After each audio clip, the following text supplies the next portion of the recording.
English tutorial চ্যানেলে সকলকে স্বাগত জানাই। আজকের ক্লাসে আমি ফ্রেজাল ভার্বে অবজেক্টের পজিশন নিয়ে আলোচনা করব, যে বিষয়টা নিয়ে তোমাদের মধ্যে অনেকেরই কনফিউশন থাকে। ফ্রেজাল ভার্বের একদম বেসিক থেকে শুরু করে সব কিছু এই ক্লাসে শেখাবো। তোমাদেরকে একটা কথাই বলবো, ক্লাসটা প্রথম থেকে শেষ পর্যন্ত মনোযোগ দিয়ে দেখো। এই ক্লাসে আলোচনার বিষয়বস্তুগুলো হলো definition of phrasal verbs with structures, পরেরটা দেখো কনসেপ্ট অফ পার্টিকলস, পার্টিকলের ধারণা, phrasal verb versus prepositional verbs, আর 4 নম্বর হচ্ছে separable and inseparable phrasal verbs. এই 4টে বিষয় নিয়ে আলোচনা করব। ফ্রেজাল ভার্বের ডেফিনিশনটা দেখো, a phrasal verb is a verb phrase that is made up of a main verb together with an adverb or a preposition or both. Phrasal verb হলো ভার্ব ফ্রেজ যা মেন ভার্ব এবং main ভার্বের সাথে adverb কিংবা preposition কিংবা উভয়ের সমন্বয়ে গঠিত। তাহলে দেখো ফ্রেজাল ভার্বের 3 রকম স্ট্রাকচার হতে পারে। প্রথমটা হচ্ছে ভার্ব প্লাস অ্যাডভার্ব, দ্বিতীয়টা হচ্ছে ভার্ব প্লাস প্রিপোজিশন, আর তৃতীয়টা হচ্ছে verb plus adverb plus preposition. Adverbs and prepositions that are used with verbs are called particles. এই যে ভার্বের সাথে যে অ্যাডভার্ব প্রিপোজিশন এগুলো ব্যবহার করা হচ্ছে, এগুলোকে বলা হয় পার্টিকলস। আমরা কি দেখলাম? পার্টিকল প্রিপোজিশন হতে পারে, আবার অ্যাডভার্বও হতে পারে। তাহলে কি করে বুঝবো কোনটা প্রিপোজিশন আর কোনটা অ্যাডভার্ব? এই দুটো এক্সাম্পল দেখো, সহজেই বুঝতে পারবে। প্রথমটা দেখো, হি স্যাট ডাউন, সে বসে পড়লো। আমরা যদি এই ডাউনটাকে প্রিপোজিশন ধরে নিই, প্রিপোজিশন থাকলে প্রিপোজিশনের পর প্রিপোজিশনের অবজেক্ট থাকবে, কিন্তু এখানে দেখো কোনো অবজেক্ট নেই, তার মানে এই ডাউনটা হচ্ছে অ্যাডভার্ব। আবার দেখো, he went down the stair, সে সিঁড়ির নিচে নেমে গেল। এখানে দেখো ডাউনের আমরা অবজেক্ট দেখতে পাচ্ছি, দ্য স্টেয়ার্স, তার মানে এই ডাউনটা হচ্ছে প্রিপোজিশন। তোমাদের সুবিধার জন্য অ্যাডভার্বিয়াল পার্টিকল আর প্রিপোজিশনাল পার্টিকলের একটা লিস্ট দিয়ে দিয়েছি। প্রথমে দেখো adverbial particles, out, up, down, back, away, at, forward, on, off, over. এই পার্টিকলগুলো যখন ভার্বের সাথে ফ্রেজাল ভার্ব তৈরি করে তখন অ্যাডভার্বের ভূমিকা পালন করে। আবার দেখো prepositional particles, after, with, by, to, for, at, into, against, out of, on, off, over. এই পার্টিকলগুলো যখন ভার্বের সাথে ফ্রেজাল ভার্ব তৈরি করে তখন প্রিপোজিশনের ভূমিকা পালন করে। এখানে একটা জিনিস লক্ষ্য করো, এখানেও দেখো অন, অফ, ওভার আছে, আবার এখানেও দেখো অন, অফ, ওভার আছে। এই প্রিপোজিশনগুলো যেমন একদিকে অ্যাডভার্বের ভূমিকা পালন করতে পারে, অন্যদিকে আবার প্রিপোজিশনের ভূমিকাও পালন করতে পারে। তোমাদের একটা ইনফরমেশন দিয়ে রাখি, preposition of movement, preposition of place আর প্রিপোজিশন অফ টাইম, এদের অন্তর্গত বেশ কিছু প্রিপোজিশন অ্যাডভার্ব রূপে ব্যবহৃত হয়। এবার ফ্রেজাল ভার্ব আর প্রিপোজিশনাল ভার্বের মধ্যে পার্থক্য দেখো। 1 নম্বর পার্থক্যটা দেখো, a phrasal verb often different to the original meaning of the main verb. Phrasal verb অনেক ক্ষেত্রেই মেন ভার্বের আসল অর্থের থেকে আলাদা হয়। যেমন দেখো মেক আউট, মেকের অর্থ হচ্ছে তৈরি করা, আর আউট মানে হচ্ছে বাইরে, কিন্তু যখন এই দুটো যুক্ত হয়ে ফ্রেজাল ভার্ব তৈরি করছে তখন দেখো সম্পূর্ণ নতুন অর্থ হচ্ছে আন্ডারস্ট্যান্ড, বোঝা। এবার প্রিপোজিশনাল ভার্বটা দেখো, a prepositional verb is almost same as the original meaning of the main verb. Prepositional verb main ভার্বের আসল অর্থের প্রায় একই হয়। যেমন দেখো এগ্রি উইথ, এগ্রি অর্থ হচ্ছে রাজি হওয়া, এগ্রির সঙ্গে যখন উইথ যুক্ত হয় একই অর্থ থাকে। আবার দেখো ডিপেন্ড মানে নির্ভর করা, ডিপেন্ডের সঙ্গে যখন অন যুক্ত হচ্ছে তখন কিন্তু অর্থের কোনো পরিবর্তন হচ্ছে না, একই অর্থ থাকছে। এক্ষেত্রে কিন্তু অর্থ পাল্টে যাচ্ছে, এক্ষেত্রে কিন্তু অর্থ একই থাকছে। ফ্রেজাল ভার্ব আর প্রিপোজিশনাল ভার্বের 2 নম্বর পার্থক্যটা দেখো, phrasal verb equal to verb plus preposition অথবা অ্যাডভার্ব, আর প্রিপোজিশনাল ভার্ব মানে ভার্ব প্লাস প্রিপোজিশন। আর 3 নম্বর পার্থক্য দেখো, phrasal verbs are often separated by nouns or pronouns.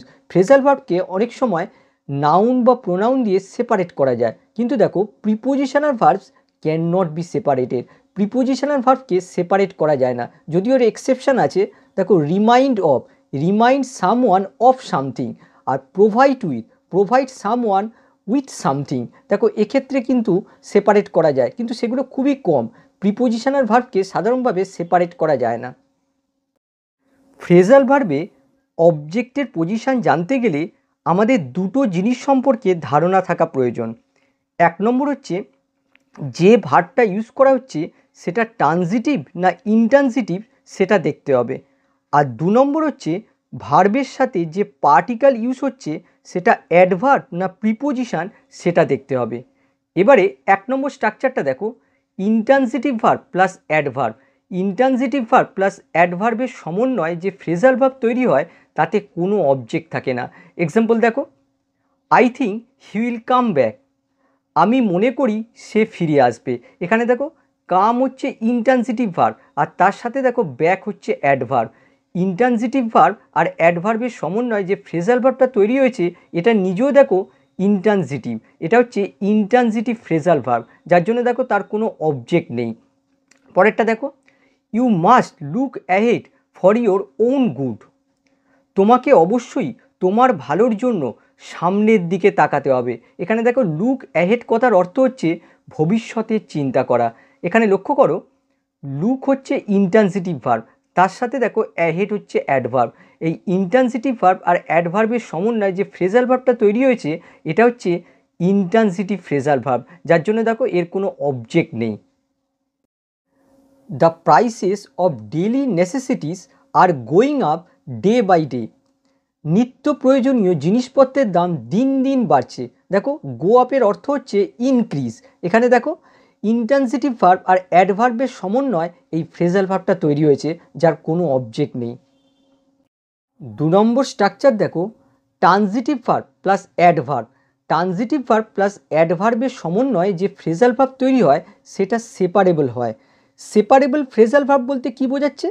Phrasal ভার্বকে split করে এদের মাঝখানে কোনো অবজেক্ট রাখতে পারলে তাকে সেপারেবল ফ্রেজাল ভার্ব বলে। কিন্তু বিষয়টা হচ্ছে সব ফ্রেজাল ভার্বকে স্প্লিট করা যায় না। ট্রানজিটিভ ভার্ব আর অ্যাডভার্বের সমন্বয়ে যে ফ্রেজাল ভার্ব তৈরি হয় সেটাকে স্প্লিট করা যায়। এক্সাম্পল দেখো, he has given up smoking. সে ধূমপান ত্যাগ করেছে। এখানে লক্ষ্য করো গিভ হচ্ছে ট্রানজিটিভ ভার্ব আর ট্রানজিটিভ ভার্বের সাথে দেখো আপ হচ্ছে অ্যাডভার্ব। এই ট্রানজিটিভ ভার্ব আর অ্যাডভার্বের সমন্বয়ে যে ফ্রেজাল ভার্বটা তৈরি হয়েছে এটা নিজেও দেখো ট্রানজিটিভ ভার্ব। এটা হচ্ছে ট্রানজিটিভ ফ্রেজাল ভার্ব। কেন এটা ট্রানজিটিভ ফ্রেজাল ভার্ব? দেখো এই ট্রানজিটিভ ভার্বের অবজেক্ট রয়েছে স্মোকিং, সুতরাং এটা হচ্ছে ট্রানজিটিভ ফ্রেজাল ভার্ব। আবার দেখো এই বাক্যটা তোমরা এভাবেও লিখতে পারো, হি হ্যাজ গিভেন স্মোকিং আপ। দেখো এই ট্রানজিটিভ ফ্রেজাল ভার্বকে দেখো দুটো পার্টে স্প্লিট করে তার মাঝখানে দেখো এই অবজেক্টটাকে রাখা হয়েছে, সুতরাং এই বাক্যটা কিন্তু সঠিক। তাহলে দেখো এই বাক্যটা হচ্ছে সঠিক। তারপরে দেখো, our boss called off the meeting. আমাদের বস মিটিং বাতিল করেছিল। এখানে দেখো ট্রানজিটিভ ভার্ব আর অ্যাডভার্বের সমন্বয় এই ফ্রেজাল ভার্বটা তৈরি হয়েছে। এটা হচ্ছে ট্রানজিটিভ ফ্রেজাল ভার্ব, যার অবজেক্ট হচ্ছে এই মিটিং। এই কল্ড অফের অর্থ হচ্ছে ক্যান্সেল অথবা পোস্টপন। এই কল্ড অফের মতো আরেকটা ফ্রেজাল ভার্ব রয়েছে পুট অফ, যার অর্থ হচ্ছে এই ক্যান্সেল অথবা পোস্টপন।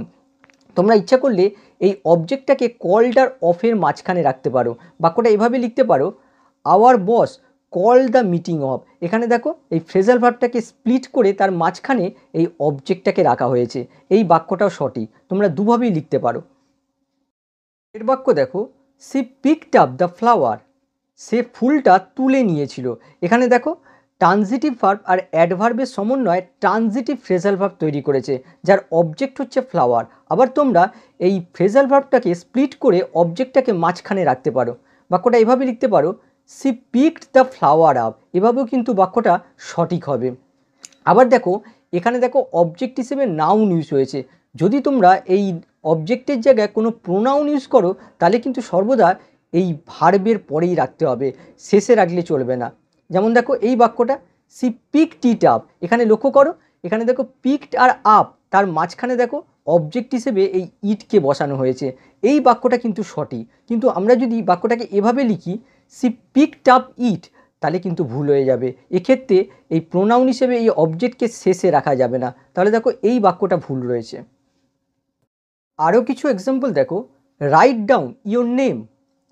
তোমার নামটা লিখে ফেলো। দেখো রাইট আর ডাউন ট্রানজিটিভ ভার্ব আর অ্যাডভার্বের সমন্বয় ট্রানজিটিভ ফ্রেজাল ভার্ব তৈরি করেছে, যার অবজেক্ট হচ্ছে ইওর নেম। আবার তোমরা স্প্লিট করে এর মাঝখানে রাখতে পারো, বাক্যটা এইভাবে লিখতে পারো, রাইট ইওর নেম ডাউন। এই বাক্যটাও সঠিক। পরেরটা দেখো, he is putting on a coat. সে একটা কোট পরছে। দেখো পুট অন, এই পুট অন হচ্ছে ট্রানজিটিভ ফ্রেজাল ভার্ব, যার অর্থ হচ্ছে ওয়্যার। তোমরা স্প্লিট করে এই অবজেক্টটাকে মাঝখানে রাখতে পারো, এভাবে লিখতে পারো, he is putting a coat on. এই বাক্যটাও সঠিক। আবার দেখো, টেক অফ ইওর ক্যাপ। তোমার টুপিটা খোলো। দেখো টেক অফের অর্থ হচ্ছে রিমুভ। টেক অফ দেখো ট্রানজিটিভ ভার্ব আর অ্যাডভার্বের সমন্বয় তৈরি করেছে, যার অবজেক্ট হচ্ছে ইওর ক্যাপ। আবার স্প্লিট করে তোমরা মাঝখানে অবজেক্টটাকে রাখতে পারো, এভাবে লিখতে পারো, টেক ইওর ক্যাপ অফ। এই বাক্যটা সঠিক হবে। আর একটা এক্সাম্পল দেখো, দে টার্ন ডাউন মাই অফার। তারা আমার প্রস্তাব প্রত্যাখ্যান করেছিল। দেখো এই টার্ন ডাউনের অর্থ হচ্ছে রিজেক্টেড। দেখো এটা হচ্ছে ট্রানজিটিভ ফ্রেজাল ভার্ব, যার অবজেক্ট হচ্ছে মাই অফার। আবার তোমরা এই অবজেক্টটাকে এই মাঝখানেও রাখতে পারো, বাক্যটা এইভাবে লিখতে পারো, দে টার্নড মাই অফার ডাউন। এখানে দেখো অবজেক্ট হিসেবে এখানে নাউন ফ্রেজ ইউজ হয়েছে। এই জায়গায় তোমরা যদি কোনো প্রোনাউন ব্যবহার করো তাহলে কিন্তু এই ভার্বের পরেই রাখতে হবে, শেষে বসালে হবে না। বাক্যটা তোমরা এভাবে লিখতে পারো, দে টার্নড ইট ডাউন। এখানে দেখো প্রোনাউন রাখা হয়েছে, যার জন্য এই টার্নডের পরে অর্থাৎ ভার্বের পরে রাখা হয়েছে। এই বাক্যটা কিন্তু ঠিক, কিন্তু তোমরা যদি এভাবে লেখো, দে টার্ন ডাউন ইট, দেখো শেষে রাখা হয়েছে, এক্ষেত্রে কিন্তু ভুল হয়ে যাবে, বাক্যটা ভুল রয়েছে। 3 নম্বর স্ট্রাকচার দেখো, intransitive verb plus preposition. Intransitive verb plus প্রিপোজিশনের সমন্বয়ে যে ফ্রেজাল ভার্ব তৈরি হয় সেটা ইনসেপারেবল হয়। শুধুমাত্র ইন্ট্রানজিটিভ ভার্ব বলেই নয়, যে কোনো ভার্বের সাথে প্রিপোজিশন যুক্ত হলে সেটা ইনসেপারেবল হয়। ইনসেপারেবল ফ্রেজাল ভার্বটা কি? যে ফ্রেজাল ভার্বকে স্প্লিট করে মাঝখানে কোনো অবজেক্ট রাখা যাবে না, শেষেই রাখতে হবে, এমন ফ্রেজাল ভার্বকে ইনসেপারেবল ফ্রেজাল ভার্ব বলে। এক্সাম্পল দেখো, how did you come by that বুক।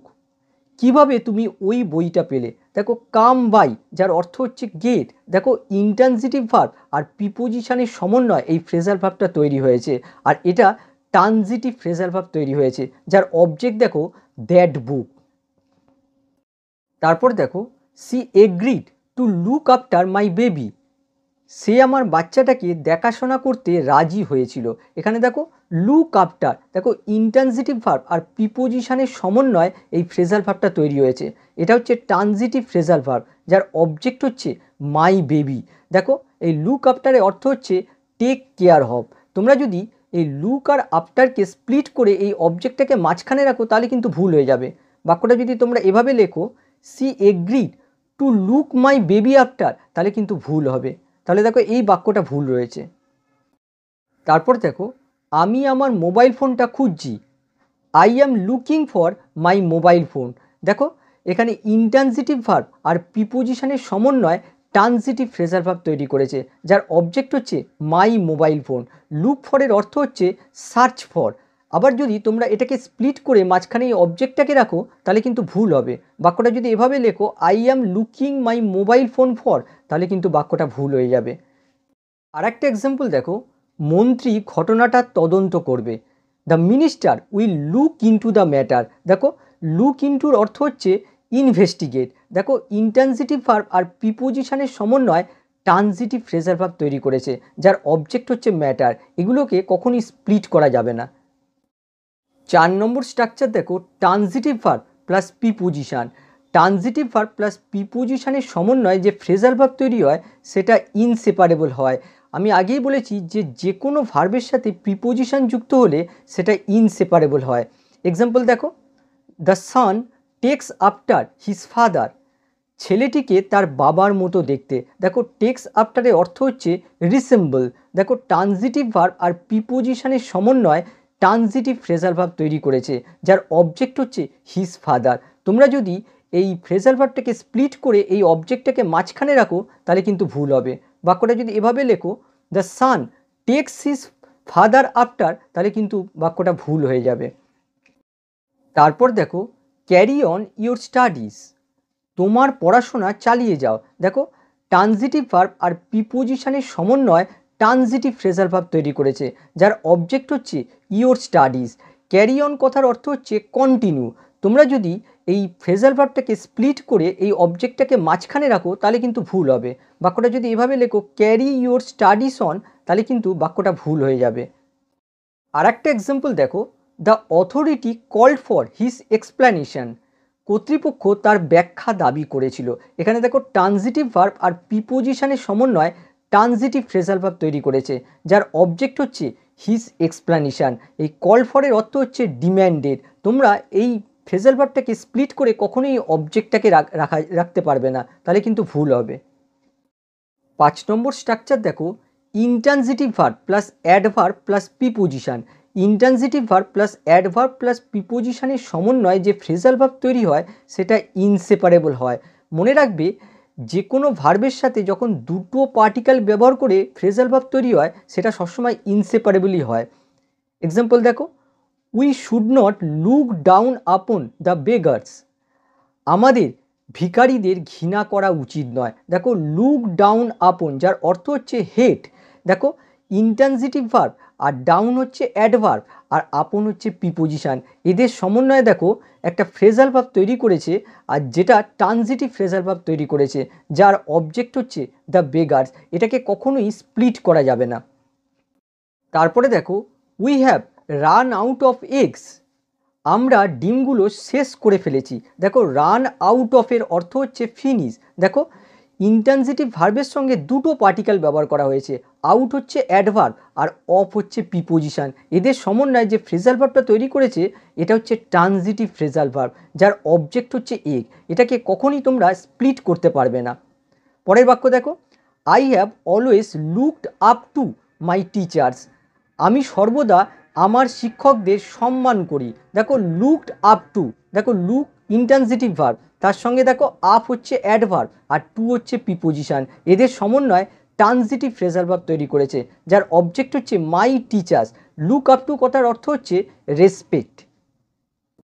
আর একটা বাক্য দেখো, I am looking forward to your reply, আমি তোমার উত্তরের জন্য আগ্রহের সাথে অপেক্ষা করছি। দেখো লুকিং ফরওয়ার্ড টু, লুক হচ্ছে ইনট্রানজিটিভ ভার্ব, ফরওয়ার্ড হচ্ছে অ্যাডভার্ব আর টু হচ্ছে প্রিপোজিশন, এদের সমন্বয়ে ট্রানজিটিভ ফ্রেজাল ভার্ব তৈরি করেছে, যার অবজেক্ট হচ্ছে ইয়োর রিপ্লাই।